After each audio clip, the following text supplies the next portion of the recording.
Хасан аль-Басри күндөрдүн биринде ооруп жаткандардын бирине кабар алганы барат.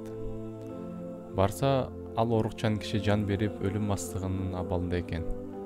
Хасан Басри анын оор абалын, ага түшкөн кыйынчылыкты көргөндө анын түсү өзгөрүп кетет. Андан соң кайра үйүнө кайтат. Үйүнө барса, үйдөгүлөрү ага тамак даярдап коюптур, дасторконго чакырып жаткан болот. Хасан аль-Басри аларга кайрылып мындай дейт: "Я ахла, алейкум би таамикум ва шаробикум." О үй бүлөм, силер тамагыңарды, суусундугуңарды иче бергиле. "Фаваллахи лакад раайта масрa'ан ла азалу а'малу лаху хатта алqahu."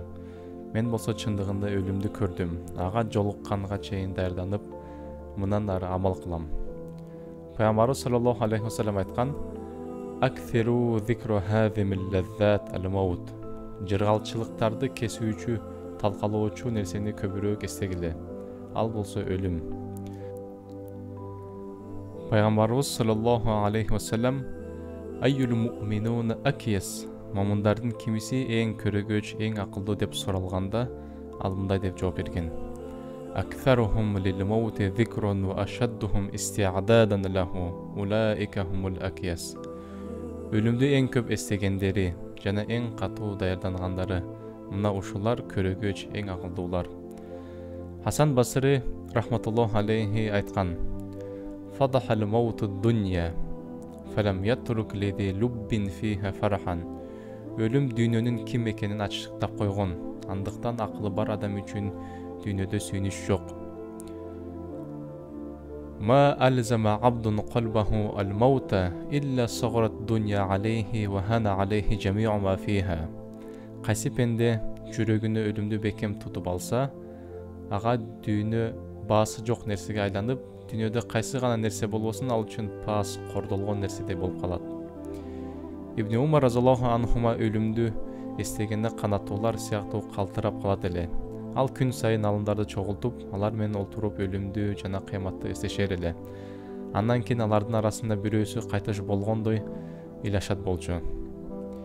Ибн Масуд разияллаху анху айткан: "Ас-саиду ман ва'ида би гойрихи." Бактылуу инсан деген башкалардан үлгү алганы. Абу Дарда разияллаху анху айткан: "Иза зукирал маута фa'ид нафсака ка ахадихим." Качан өлүктөр эскерилсе, өзүңдү алардын катарында деп эсептегин.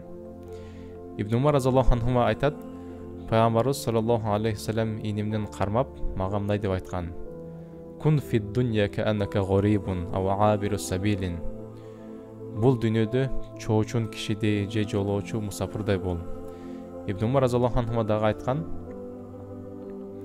"Иза амсайта фала тандир ас-сабаха." Кечинде кеч кирсе таң аттырууну күтпө. "Ва иза асбахта фала тандир ал-масаа." Ал эми качан таң аттырсаң, кечки малды күтпө. "Ва худ мин сиххатика лимарадик."